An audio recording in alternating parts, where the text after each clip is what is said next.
All right, let's dive into the mind of our best friend, the dog.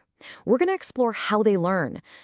Really learn. From day one as a puppy, right up to those incredible aha moments that just blow you away.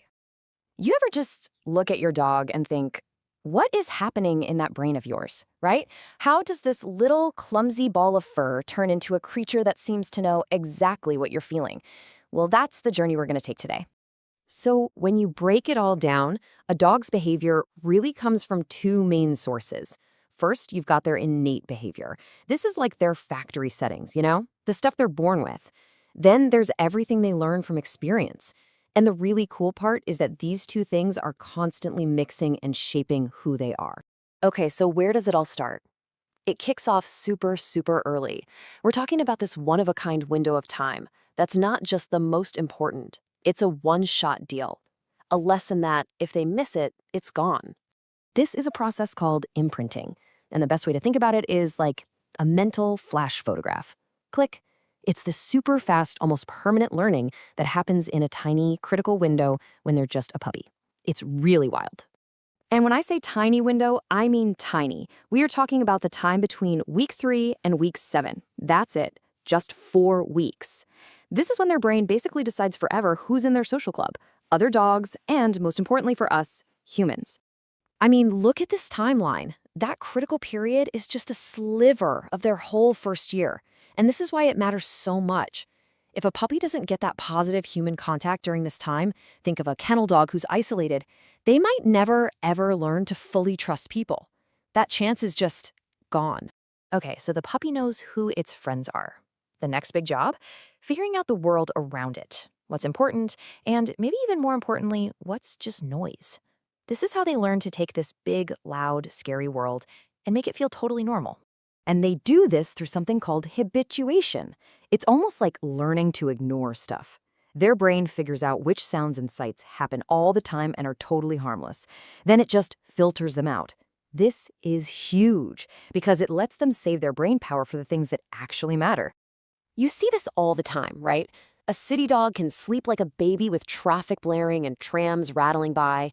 A country dog might not even lift its head at the sound of distant gunshots. Why? Because their brain has just stamped those sounds with a big ignore label. They're irrelevant. But here's the catch, and it's a big one. This habituation thing is super specific.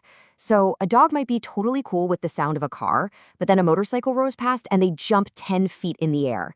To their brain, that's not traffic. That's a whole new thing it needs to check out. All right, now let's get into the stuff we usually think of as dog training. This is really the nuts and bolts, the toolkit we use to teach our dogs all those commands and skills. It all comes down to conditioning, and there are basically two types. You've got classical conditioning, which is all about making associations. The dog learns that A predicts B, like the sound of the treat bag means something good is about to happen.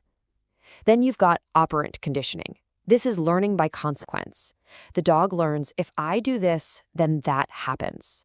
My actions have results.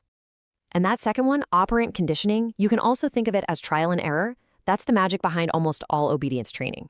Every time you say sit and your dog sits and you give him a treat, boom, that's operant conditioning. You're teaching them, hey, when you put your butt on the floor, good things happen.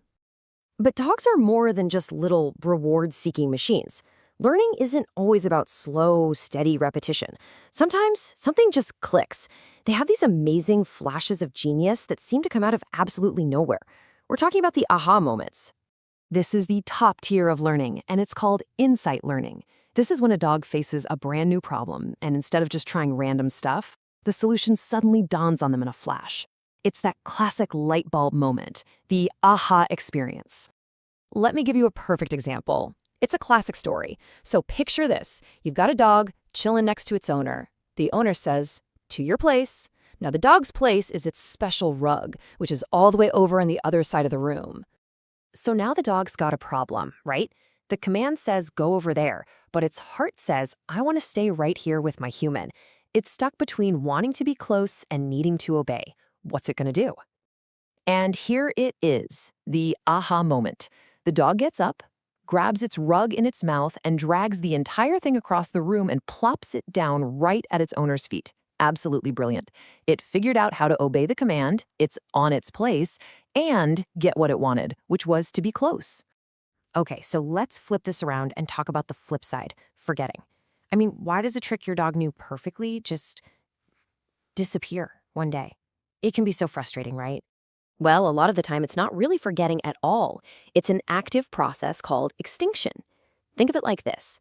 The dog's brain is constantly asking, is doing this thing worth it anymore? So, a command used to get a reward. Now it doesn't. After a while, the dog's brain just goes, you know what, this isn't paying off anymore, and the behavior starts to fade. So that's the big difference. Extinction is active unlearning because the paycheck stopped coming. Forgetting is just passive. It's like a path in the woods that disappears if nobody walks on it for a long time. It just fades away from lack of use. And this all circles back to a really important final point. As smart as they are, as much as they can learn, a dog is still a dog. They have limits set by their basic innate programming. It's like the quote says, you can't teach a dog to stalk like a cat. It's just not in their hardware. They can't run that software. So that leaves us with this one big question to chew on. When your dog does something that seems incredibly smart, are you really seeing their unique canine genius at work? Or are you just seeing what you want to see, putting human thoughts into their head?